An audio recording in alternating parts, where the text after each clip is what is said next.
Hi everyone, I am here with a Bible reading. I hope you guys are having a good day. Sorry we haven't been on in a few days. A few things have been going on in those few days. So I'm really sorry we haven't been on. Okay, let's see. Today we're going to be reading Acts chapter 22 verse 17, reading through chapter 23 verse 10, Psalm 2, and Proverbs chapter 18 verse 13.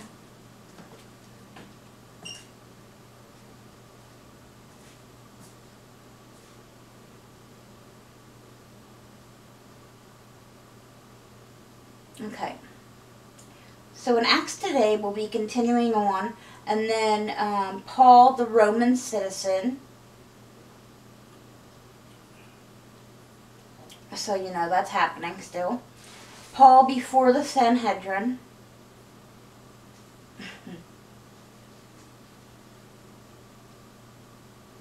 And I think this is...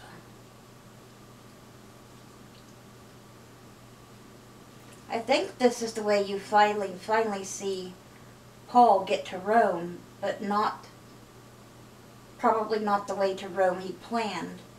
But God will get you there one way or another if you're meant to be somewhere or meant to have something. Just be patient. Alright, so let's begin there. When I returned to Jerusalem and was praying at the temple, I fell into a trance.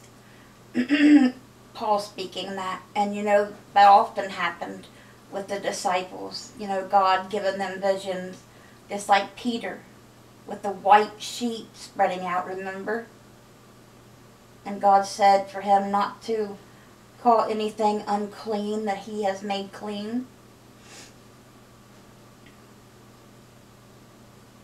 So when I returned to Jerusalem and was praying at the temple, I fell into a trance and saw the Lord speaking to me. Quick, he said, leave Jerusalem immediately, because the people here will not accept your testimony about me. Lord, I replied, these people know that I went from one synagogue to another to imprison and beat those who believe in you. And when the blood of your martyr Stephen was shed, I stood there giving my approval and guarding the clothes of those who were killing him. Yeah, he did. Stephen, one of God's disciples, one of the new ones, just a young boy. They said he had the face of an angel. They stoned him to death, and Paul was standing right there watching, because he was one of the, you know, the guards, one of the bad people. His name was Saul then. Then the Lord said to me, go, I will send you far away to the Gentiles. The crowd listened to Paul until he said this. Then they raised their voices and shouted, rid the earth of him, he's not fit to live. As they were shouting and throwing off their cloaks and flinging dust into the air, the commander ordered that Paul be taken into the barracks. He directed that he be flogged and interrogated in order to find out why the people were shouting at him like this. Couldn't they just ask him? It's not like he was going to lie. As they stretched him out to flog him, Paul said to the centurion standing there, which makes a big difference, is it legal for you to flog a Roman citizen who hasn't even been found guilty? When the centurion heard this, he went to the commander and reported it. What are you going to do? He asked. This man is a Roman citizen. The commander went to Paul and asked, tell me, are you a Roman citizen? Yes, I am, he answered. Then the commander said, I had to pay a lot of money for my citizenship. But I was born a citizen, Paul replied. Those who were about to interrogate him withdrew immediately. They ain't going to do that to one of their own. The commander himself was alarmed when he realized that he had put Paul, a Roman citizen, in chains. They didn't do that to their own people. They couldn't do that. That's something. But they can do it to others. Aren't you glad things have changed? Some things. Some things you wish hadn't have changed. Or won't change. But some things it's very good that it's changed. It hasn't really changed all the way. Maybe not. I don't know.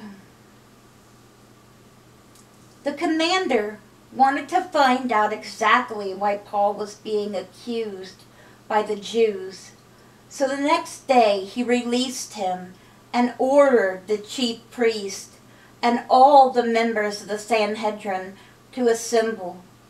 Then he brought Paul and had him stand before them. Paul looked straight at the Sanhedrin and said, "My brothers, I have fulfilled my duty to God in all good conscience to this day." At this, the high priest Ananias ordered those standing near Paul to strike him on the mouth.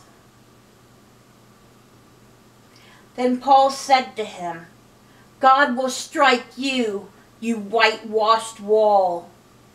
You sit there to judge me according to the law, yet you yourself violate the law by commanding that I be struck." Remember, they struck Jesus in the mouth as well, and for no reason. And Jesus spoke up about it as well. Those who were standing near Paul said, "How dare you insult God's high priest?" Paul replied, "Brothers, I did not realize that he was the high priest, for it is written, 'Do not speak evil about the ruler of your people.'" Let me say that again. This is in the Bible, and you're even hearing the Apostle Paul say it today. He preached it. Paul replied, brothers and sisters, I did not realize that he was a high priest. For it is written," this is what I'm talking about, "for it is written in the Bible, 'Do not speak evil about the ruler of your people.'" If you had done that back in the day, they would have killed you for it. Probably in gruesome ways. But now, you know, people can say whatever they want about their president or whoever. Very disrespectful. Very disrespectful. I don't care who it is, whichever one got elected, whichever one didn't. They're the ruler of your people for that time. And the Bible says, "Do not speak evil about the ruler of your people." And people have done and said horrible things. But a lot of them don't believe the Bible or about God or Jesus either. Then Paul, knowing that some of them were Sadducees and the others Pharisees, which Paul was a Pharisee, remember, before, called out in the Sanhedrin, "My brothers, I am a Pharisee, descended from Pharisees. I stand on trial because of the hope of the resurrection of the dead." Because, see, the Pharisees believe in angels and believe in the resurrection, but the Sadducees do not believe in either one. When he said this, a dispute broke out, of course, between the Pharisees and the Sadducees, and the assembly was divided. The Sadducees say that there is no resurrection, and that there are neither angels nor spirits, but the Pharisees believe all these things. There was a great uproar, and some of the teachers of the law who were Pharisees, stood up and argued vigorously. "We find nothing wrong with this man," they said. Like Pilate said to Jesus. "What if a spirit or an angel has spoken to him?" It was God. God himself. The dispute became so violent that the commander was afraid Paul would be torn to pieces by them. He ordered the troops to go down and take him away from them by force and bring him into the barracks.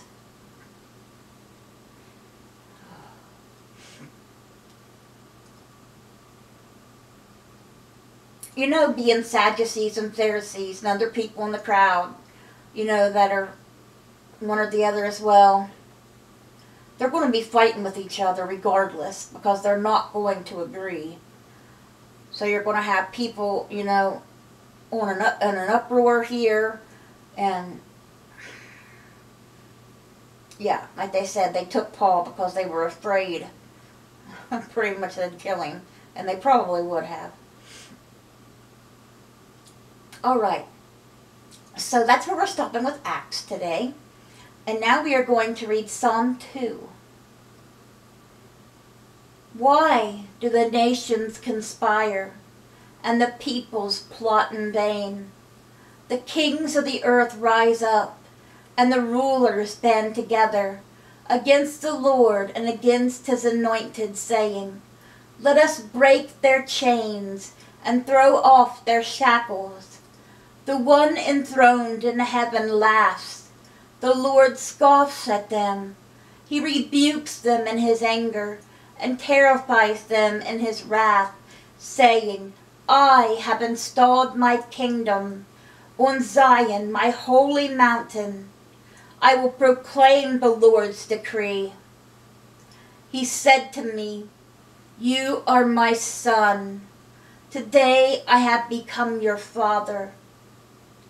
Ask me, and I will make the nations your inheritance, the ends of the earth your possession. You will break them with a rod of iron. You will dash them to pieces like pottery. Therefore, you kings, be wise. Be warned, you rulers of the earth. Serve the Lord with fear, and celebrate his rule with trembling. Kiss his son, or he will be angry, and your way will lead to your destruction, for his wrath can flare up in a moment.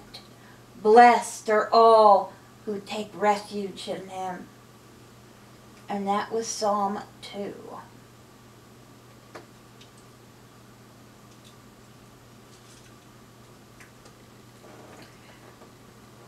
Yes, the dry mouth never goes away.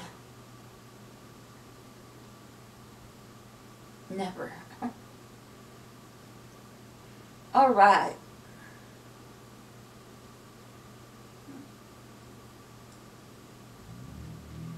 And ending today's Bible reading is Proverbs chapter 18, verse 13. To answer before listening, that is folly and shame. Sure. What? To answer before listening, that is folly and shame. Because you're not being smart.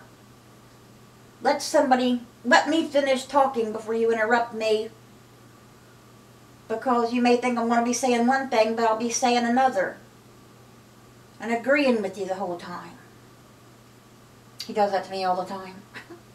I'm always getting on to him about it.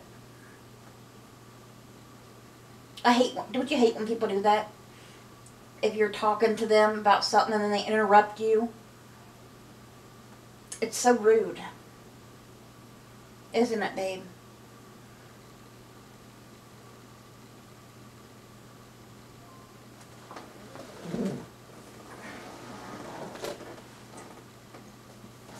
I just want, you to listen to me first, and then you can talk. You can talk first, and then let me talk. And then you can respond, have a conversation instead of screaming. You know what I mean? Is there anything you'd like to say? Why? We need to talk about things.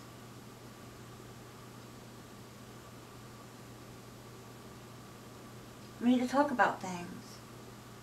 There's nothing you want to say? Get me to start the video over? I'm not saying you're a bad person. I'm just saying you do that I don't like.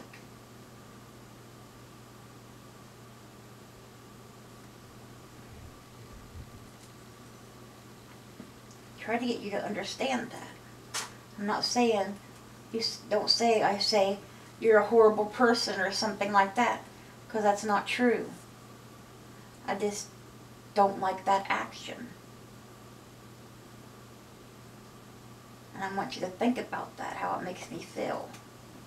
You know what I mean? Would you like to say something? About anything? Sorry if I made you sad. Did I make you sad?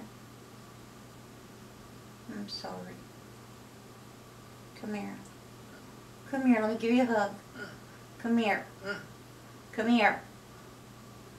So Sherman was trying to help me yesterday.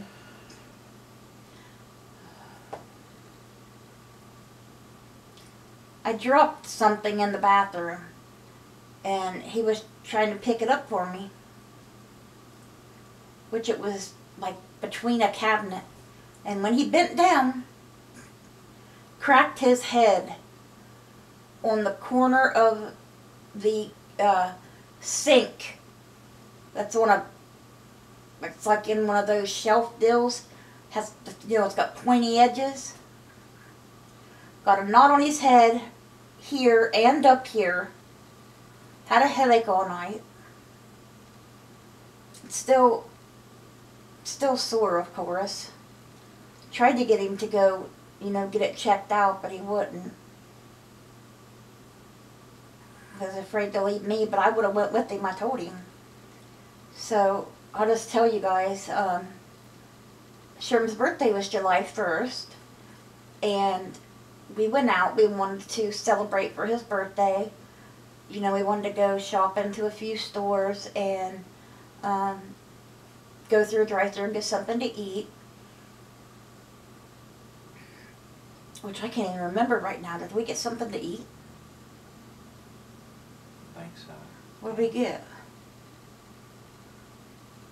I don't remember now.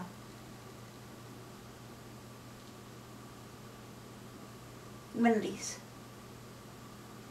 It was Wendy's. Remember? Because you got that single.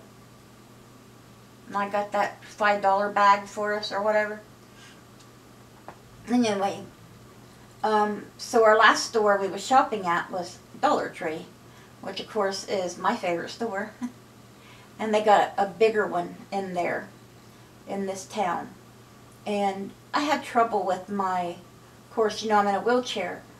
And I had trouble with my feet and legs going numb. And I have no idea why. But we was coming out of the store and, you know, Sherman put stuff in the car and I always get out of my wheelchair and get in the car, right? Well, I told Sherman, I said, my legs and feet are really numb. And he said he'd help me. So when I got up out of the wheelchair and Sherman was helping me, my legs and feet, they were completely numb. I could not feel them at all. So of course, Sherman could not hold me up himself like that, and I fell to the pavement. I fell to the pavement, and it wasn't just like dropping like that.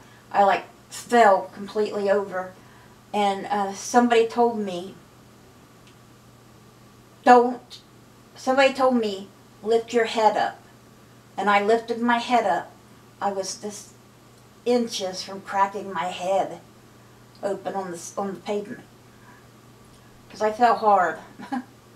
And, well, I ended up in the hospital, and now I got like one of those boot things on my leg, because I guess they said both sides of my ankle were broken, and then the doctor called me the next day and said a bone in my foot is broken.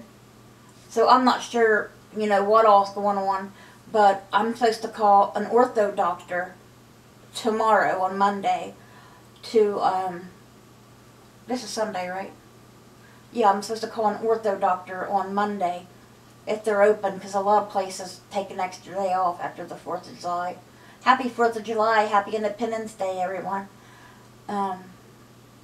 Layla, we celebrate that in America today, and they have fireworks in a lot of places. We didn't go watch fireworks. We seen a couple here that they had let off last night, but we couldn't see them very well. But it's kind of hard for me to get around right now. And anyway, so they said I could pick out whatever ortho doctor I wanted, and they think I can get in, same day, but I know that's impossible. But I don't know, I've never had a broken bone before either, so we'll see. I'm just going to go to whichever one can get me in the quickest, I guess, because I don't know who to go to or what they're going to do or whatever. But this boot thing's very uncomfortable, and I had Sherm help me unstrap it the other day, yesterday actually, and we lifted my leg and foot out of it because something didn't feel right in there, and he had to fix like a pad or something to try to make it better. It was, I don't know, my foot was burning. I didn't have a sock on. My foot was burning, my heel was burning, and it felt like I was stepping on something, like I was when I was putting it on in the hospital. But apparently I wasn't, I don't know, but my foot was, of course, bruised on both sides of my ankle, and my foot was kind of purple. Let's just say, and very, very swollen still. So, I took a sock Sherm gave me and I cut it. Because, I would have got some diabetic socks, but we didn't go to the store right now. So I just took a sock and slit it, and Sherm put the sock on my foot, and we put the brace back on, the boot thingy. My foot's in it, and then it goes almost all the way up to my knee, pretty much. That's about all I could explain. And it's got like a red button on it that you can pump it up to make it tighter. And it's got a valve, you just release it and it'll let the air go out. But, I can't walk on the thing. I thought, when you got that on and you walk in it, it wouldn't hurt no more, but it hurts. It hurts bad. Sherm has to help me a lot. I try to do it as much as I can, so he don't gotta do as much. But he's got to bring my walker in so I can make it up out of the chair and get on the walker, and he wheels me in to the bathroom, and then I, hobble over to the toilet, and then he wheels me back in, and stuff like that. And they told me at the hospital not to put no weight on it and don't take it off. And to ice it like every 20 minutes. And they said you could do it through the boot, but then they put this one on. They said it was a different kind. So I don't know what the deal was with that, but I never tried to ice yet because I didn't know what to do. Because they say don't take the boot off, and then they said to do that, and I have no idea. So I'm just going to wait for the orthopedic surgeon to, tell me what's up. Because he'll know more because he's a bone doctor. So that's what's going on right now. So I'll keep you updated when I'll keep you updated tomorrow. after I call them and see what they say. And, of course, I'll update you when I go to one and they tell me whatever. Okay. Alright, so our prayer request, let's see here. Please pray for Sherm. You know, he hurt his head, and his arm's still hurting really bad, and he has bad headaches anyway, his back's been hurting. You know, he's in more pain, having to help me a lot and pull me around and stuff.